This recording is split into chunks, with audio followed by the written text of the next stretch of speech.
ఆయన ఢిల్లీ మహానగరంలో ఉంటాడు, చాలా సామాన్యుడు. ఆయన కోటీశ్వరుడు అలాంటి వాడు కాదు, చాలా సామాన్యుడు. ఆయన ఉండే చోట ఆయన ఏం చేస్తుంటాట, రోజు వెళ్ళి కొన్ని కూరగాయలు కొనుక్కొచ్చి ఆ అపార్ట్మెంట్లో పనిచేసే పని వాళ్ళు ఉంటారు కదా, వాళ్ళందరికీ కూడా ఆ కూరగాయలు ఫ్రీగా సప్లై చేస్తాడట. ఆయన కొనగలడు, అని కొనుక్కొచ్చి వాళ్ళకి ఇస్తాడట.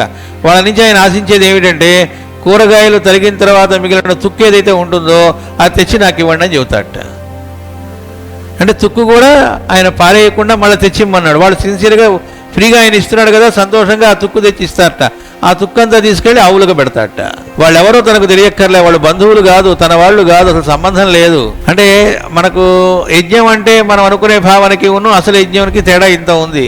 ఏమీ ఆశించకుండా హృదయపూర్వకంగా నలుగురికి పనికొచ్చే పనిలో ఉండి చేయవచ్చు. లేదా మంచి ఎండాకాలంలో మంచినీళ్ళని చక్కగా ఓ చోట ఉండి మనం సప్లై చేస్తూ ఉండొచ్చు.